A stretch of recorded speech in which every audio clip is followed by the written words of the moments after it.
I am speaking with Darvit. Thanks so much for reaching out to me and wanting to share your story. I'm so happy to have you on the channel.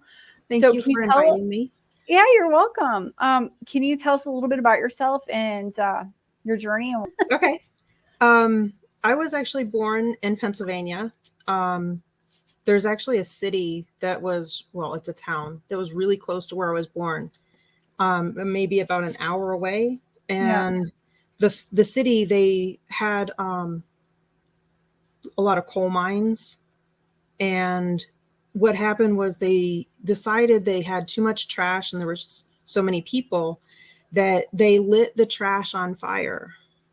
Oh no, and the city, 50 years, 60, I'm not sure how long, it's been at least 50 years because it was before I was ever born, is still on, it's still on fire. It's still burning. That's so crazy. Why can't they put it out? Oh, because they put like the whole dump. It's underground. Fire? It's all underground. Oh no. So the fire that was at the entrance caught, and it caught some of the veins of coal on fire. Okay. And it just went through the whole system. Now there's a game actually that was made after it called Silent Hill. It's not the name of the town, but that's where the ash and the cracks in the pavement and the lava looking stuff, it's from the coal mines. Oh, wow. That's crazy. Did that do something like ecologically to the city that you're from? Yeah, they had to evacuate everybody. And there was a small group of people that decided they weren't going to leave. So they had to disclose the fact that it was not safe for them to live there. Mm-hmm. And that they have to sign their houses over to the government so that when they pass away, another family member can't move in and live there. Like once they're gone, nobody can live there until the fires go out. And they honestly don't know when that's going to happen, if it's ever going to happen. And the ground is now very unstable because all of that coal that was supporting the ground has been burned away. Oh, wow. How crazy. So if anybody's interested, they can Google it. I think it's called Centralia or something like that. Yeah. Oh, but I'm from Lock Haven. It's near Woolrich factory, the original factory. That was where I was born. Oh, wow. That's so interesting. And did this affect you physically living in an area like this? Yes. My dad was in the Navy when I was born. And so I was a Navy brat. And my parents had gone back because their whole family was there.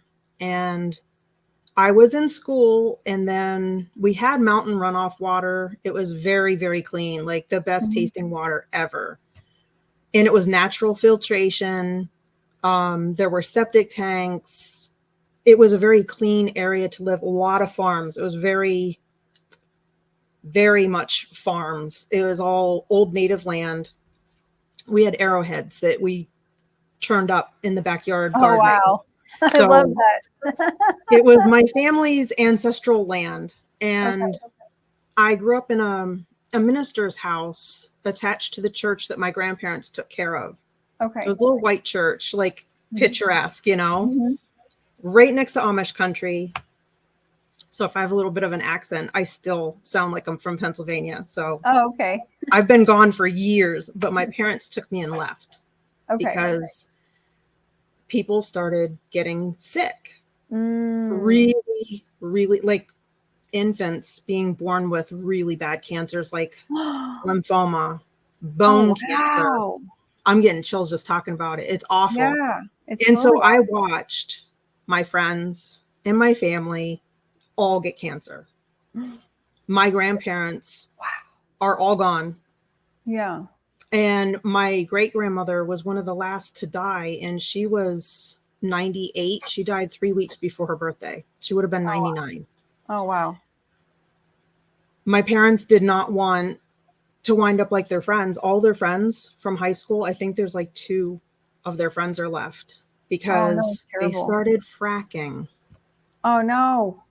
So you've got the coal mine burning. Yeah. You've got the empty mines that are a health hazard. And now you've got the fracking they had the mountain runoff water. So all of that sludge and crap got in the water, their drinking water. Oh, no. So they had to change them to city water, and not good. Yeah, exactly. So my dad came up here, and he got a job working as an HVAC tech. Okay. And we waited for a year while I was still in school. They wanted to wait for me to finish the year. And then we moved up here. Okay. And that's where the cancer stopped. So I know the cancer was from the coal, from the coal mines burning, all the crap going into the air, the fracking, and they offered my grandparents a pittance for, they wanted to try drilling for mine oil. Oh, wow. I think I even said that funny. Oh, well. No, you sound totally fine. Don't worry. I say oil. For oil in my grandparents' backyard because it's a very rich for resources area. Yeah. And my grandparents told them no. They wanted to buy their land. Yeah. Because they told them, no, you can't drill on our property. So then they wanted to buy it, and they harassed them for years. Oh my goodness. So a lot of people there are a lot of people still getting sick there. And that's terrible. It's a big cover up because the government's like, well, they know it could be an issue, but they stay. So that's their decision. Okay. That is what led me to, because all the people I watched get sick. Okay. From environmental crap. Yeah. And these were healthy people. They were farmers. They breathed fresh air. Yeah. Did it affect you physically? Is that when your physical issues started? The government says no. Oh, okay. That's the official story. The government says no, but not so sure that didn't have an effect because it would cause malabsorption of nutrients. Okay. Being in the water and everything. So I'm not so sure that isn't why I have autism. Okay. So we don't know. Yeah. When were you diagnosed with that? I was 47. Oh, I guess, do you want to say how old you are now? I'm 49. Oh, I'm going to be 50 next year. Okay. Part of the reason that people can't guess my age is because of one of the conditions I have. I don't produce collagen the way other people do. So like my skin is very elastic. Yeah. And it's very soft. Like I can damage my skin easily. Yeah. But at the same time, I kind of can't get wrinkles. Like my grandmother had wrinkles, but I can't get like that because of the conditions I have. Oh, I don't know. Is that good or bad? Maybe when you're 60, it will be fun. It could be bad, but it also is good because some of it does have protective properties. Oh, so okay. I'll get into that in a little bit, but yeah. Was there a point in your life where after like that environmental stuff was happening that you noticed things different or no? Like, yes, I noticed, I don't have light sensitivity, but I have some other weird things going on. Like, colors are, if I look like I'm frowning or squinting, it's because colors are really, really vibrant to me. Like I have to mess with the settings on my camera all the time because what I take a picture of, I'm like, oh, wow. And people are like, it's just a tree, mate. What are you looking at? And I'm like, no, I got to show you this. And I'll show them after I've edited the picture to look like what I see. And they're like, no wonder you're happy all the time. You're like raving all the time. Like, are colors always like this for you? And I said, yeah, they are. Oh, wow, music, I get Frisian, like I'll get chills all up and down my arms listening to really good music, like classical music, especially when it changes octaves. It's just something, it's like happy chills or something. Okay, I understand. But this is something like you noticed that changed after the environmental stuff? Oh, wow. After we left, that never happened when I was in Pennsylvania. Oh, the bright colors, everything was kind of normal. Yeah. But when we moved away from the area and came here, it was, I would say 2 years after that, because I think I was like junior high when I started noticing, wow, things are really bright, you know, Oh, wow. like So colorful. Yeah. And that's when I got, the end of 6th grade, because that's when I started really loving music. Like if it could change a mood, you know, I would get in a bad funk and just put some good music on and mood suddenly changes like within 5 minutes, you know? Oh, wow. So I guess those And are not bad things. Those are no, it's actually, it's a good thing, but I do think it was something to do with the toxins environmental in the area that was like stifling it somehow. Sure. I You know, understand. like I was just trying to fight it all off. Yeah.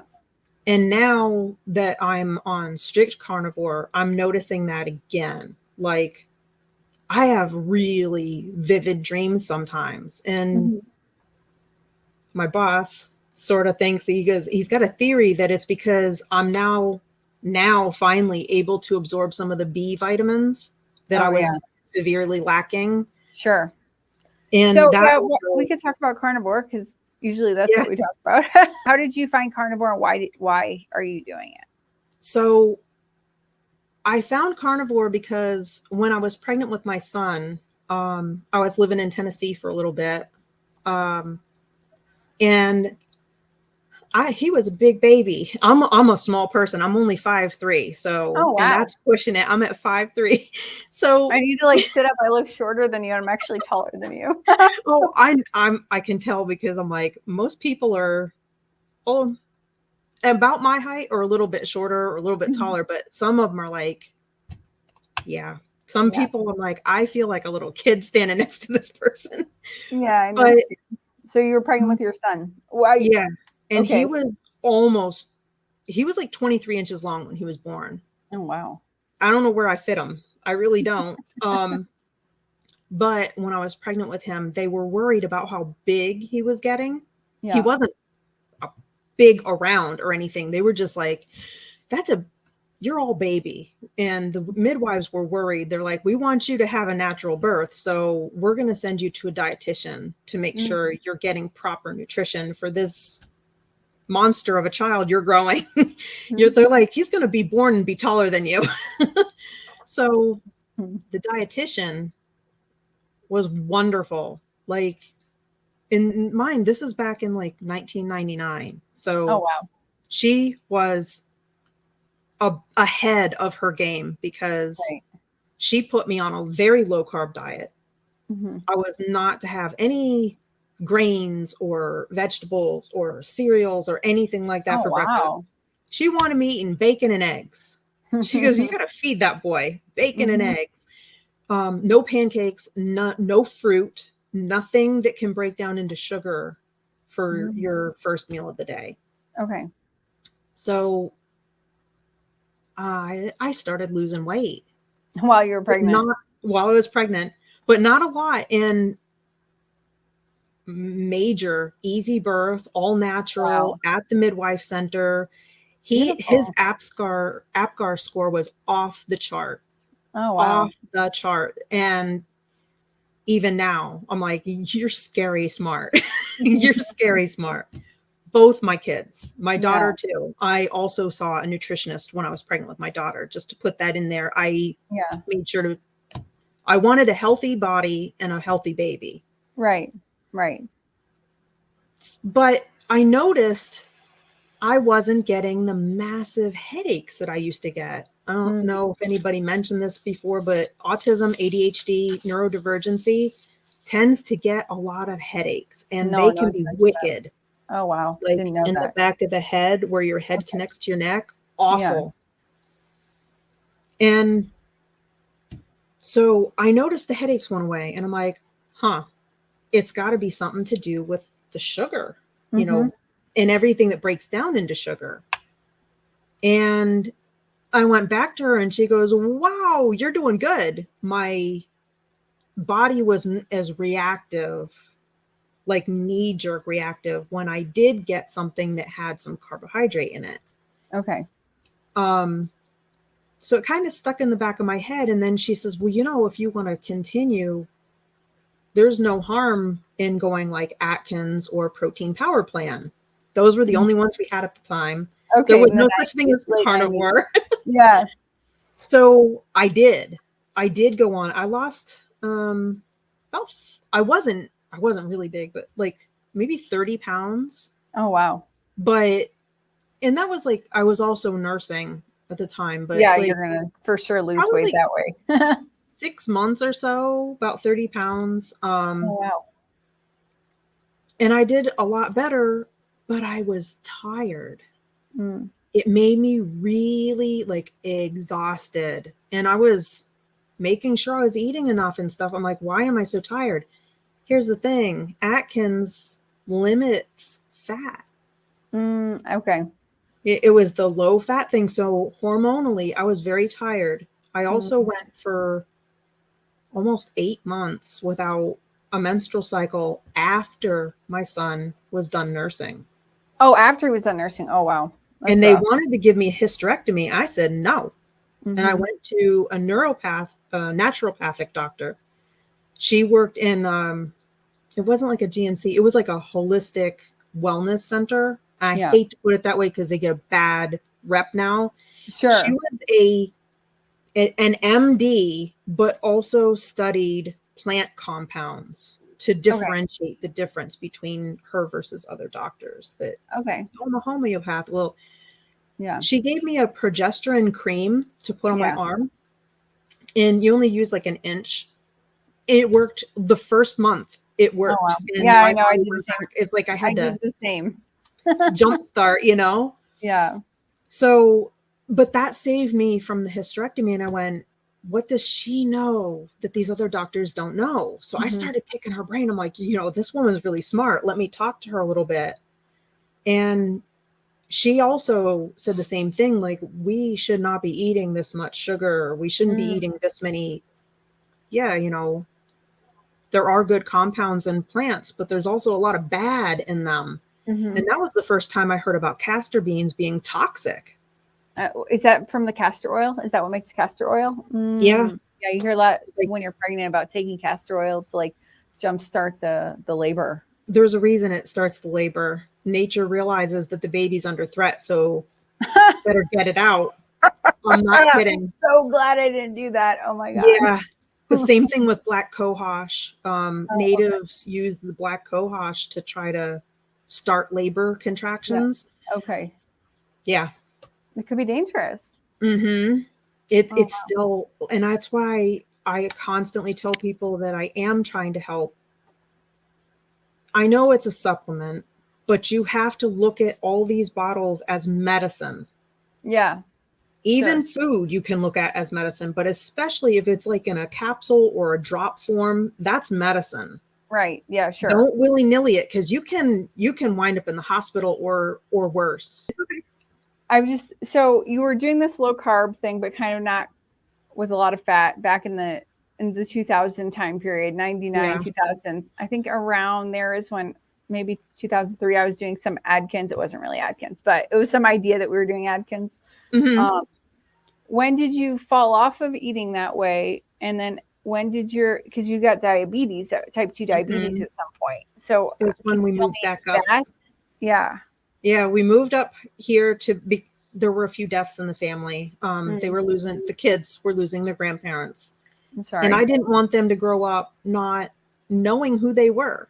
Mm-hmm. So we came back up here, and I fell into my old high school group, and we started going to Taco Bell. Oh man. And, they would always be like, oh, because we were busy. And there was a lot of things like work and stuff that we were doing, and we wanted to get together. So we would go to a fast food place. Oh, okay. McDonald's, Burger King, Sure. Wendy's, Taco Chick-fil-A. Bell. And there was no such thing as, oh, just toss the bun. We didn't do it. Was just convenience, and convenience will bite you in the butt. So Sure. I gained a lot of weight. I gained the 30 back and then some. It brought friends. Sure. And Brought friends. it brought friends, like a friend for every pound, that Oh type of thing. no, that's So how do you want to say how big you got? actually, yeah, I actually have this in my notes too. I was it took years, like I would say 3 years. Yeah. But I got to a point where I was heading into, wasn't quite there yet, but might as well have been, a 3X unisex. It Oh, wow. wasn't Like at even Walmart? for like a 3X. I'm like, my son said, oh, too bad I'm not little anymore. I could have made a 10 out of this. It was one of my shirts. I was like, I could hold it up and it wouldn't fit on the screen. Oh, wow. And I don't know. It's like I saw a picture of myself one time at Christmas. I'm like, who took this? Because it's awful, you know? But it was a wake-up call. And then I had a checkup coming. So I went in for the checkup and I'm arguing with the PA going, nah, I'm healthy as a horse. I'm just fat. And she said, no, you're not. You're not healthy. Look at this blood work. And she showed me, this is what makes me mad. And I swear, I promise you, I'm not going to cuss, but I really want to. These doctors need slapped, like with a flip-flop, because they're telling people that when your blood sugar, your blood glucose is over 100, you're pre-diabetic. No, honey, you are in full-blown type 2 diabetes. If you are over 100, you got a blood sugar problem and you're not handling your food properly. Right. Like your Do you remember body. what your A1C was? It was around 7.2. Oh, wow. Oh, so wow. I'm like, it was not good. I also had for the breakdown of the muscle, it sounds like A1C, but it's not. It's another measurement that's in the blood of the breakdown of muscle. And a lot of times it'll show that your heart is under stress. It's like the burning off of the muscle, the byproduct free floating in your blood because you can't handle it. It's like your body's breaking down too fast. Okay. It was supposed to be around 1 or 2, and mine was like 11, 12. Oh, wow. It was bad. Like my body was catabolizing itself. Oh, no. Yeah. It's so it was crazy. eating the muscle on my body. That's so crazy because of the standard American fast food diet. Exactly. It was killing me. It was killing me. So, oh my goodness. What year was this? When 2017. I was like, oh my God, I was scared. I'm not going to lie. I was scared to death. And I'm like, I'm going to die. And I've still got 2 little kids. Like they're still kids. They still need their mom. Yeah. So I went online and I Googled in Google how to heal diabetes. Oh, wow. And it came up with Dr. Google. Okay, it came up with, I said, you went to Dr. Google. Yes, Dr. Google said, look up ketogenic diet. Yeah. And ironically, there was a video like recommended under this ketogenic diet web link. That was Dr. Lustig. Oh, wow. The Skinny on Obesity or something like that. Good title. It was this whole thing about why you're fat and how to heal your diabetes and how to get rid of disease, natural, how to eat to heal your body. Oh, wow. And my kids came home and their dad came home and I said, y'all sit down. You're going to watch this. And they were all on board. They're like, if this is what you need to do, we're going to support you. Aw, I love that. He saved my life. I wouldn't be sitting here. Oh, wow. And then he took me to Dr. Jason Fung. Oh, okay. Love him. And I got his book and he gave me his address to contact him. Yeah. Because it was like 3 months later from Dr. Lustig's video and my diabetes was gone. Oh, wow. Gone. In 3 months. Yeah. Oh, 3 wow. months. That's amazing. I lost a lot. The first week I lost 12 pounds. Wow. That's awesome. Wow. It stressed my body because it was a major shock. So a lot of my hair, I had an excessive hair fall, but I didn't go bald, but a lot of my hair fell out, but it didn't grow back in because my hair was wild. But my hair has changed Okay. because of the diet permanently, Oh because wow, it so changed, it interesting. balanced all of my hormones. Okay. And um it healed. Like I thought I had like PCOS and stuff like that, but Mm-hmm. all that stuff went away and it Oh, it's so hasn't come back. crazy. Migraines gone on keto. Oh wow, I Um, love that. so I am a big proponent of low carb, keto, and I do Sure. consider carnivore a ketogenic diet Sure, me too. because, you know, you're not eating sugar. Well, you shouldn't be. Sorry, people, but you Yeah, know, exactly. Stop eating the sugar. When did yeah, you transition from keto to carnivore? that was an interesting process because Yeah. when I lost all the weight and I lost eventually like 86 pounds on keto in about a Wow. That's year. amazing. Wow, that's such a success I story. wasn't, I was trying to heal my body, and that was just a That, side bonus that yeah. I just kept dropping. I went from a 3X to a Mrs. Medium Oh, in a year. that's amazing. I'm still not even there, but were you doing OMAD at the same time?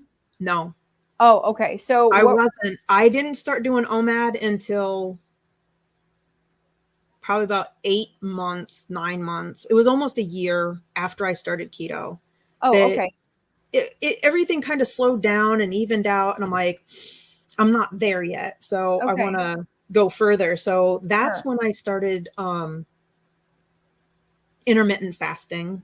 Okay. Um, but I did notice when I tried to do longer fasts, I felt like I was going to die. I felt Oh, so okay. sick. That's why I got to Dr. Jason Fung and I said, why do I feel like this? Yeah. Like I should be okay. And he said, you have toxins that get stored in your fat cells. Yeah. So when you Yes. start burning those, you can feel like absolute crap. So Mm, word to the wise of anybody watching mhm. this, if you got a lot of extra fat on your body that your body doesn't need, shouldn't have to use, that's Yeah. energy, but that energy also holds toxins. Because your body's like, Totally. I don't know what to do with this. Just stuff it in here, you know? Yeah, exactly. And then Exactly. later when it's burned, now you have the toxins coming out into your bloodstream, which Right. make you feel sick. Hmm. You've got lectins, you've got oxalates, you've got, you name it, ricin, you've got poisons that are stored in those fat cells that you're now trying to handle. Right. Totally makes sense. I've tried to do fasting myself. The last 2 days I've done OMAD and I've been totally fine.